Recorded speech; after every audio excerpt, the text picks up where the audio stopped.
Depuis ce matin, des lignes de piquetage sont en place devant l'usine de Port-Cartier et aux installations de Fermont. Les travailleurs d'ArcelorMittal ont rejeté à près de 99 % la dernière offre de renouvellement de convention collective.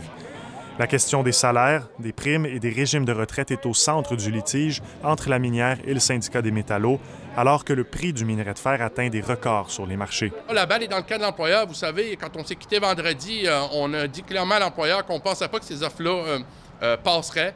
On s'est engagé à recommander le refus. L'employeur a fait fi de notre opinion et a dit, écoutez, allez présenter ça à vos membres. Écoutez, la seule chose que je peux comprendre, c'est que l'employeur pensait que ça ferait un contrat pour nos membres. Mais là, je pense qu'il a compris le message. De son côté, ArcelorMittal estime que l'offre présentée aux travailleurs était généreuse et qu'elle doit prendre en compte la valeur évolutive du fer dans ses offres salariales.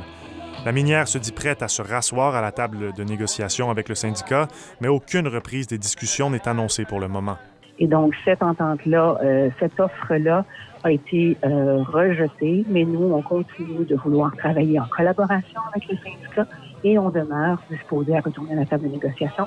L'objectif, c'est vraiment d'en venir à une entente qui est négociée, mais qui est raisonnable entre les deux parties. Les conséquences du prolongement de cette grève pourraient être importantes pour la compagnie, qui produit sur la Côte-Nord 26 millions de tonnes de minerai de fer par année.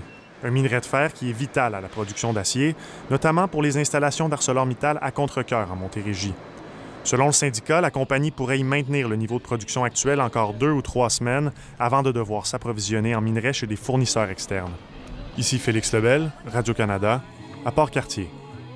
Ici Côte-Nord.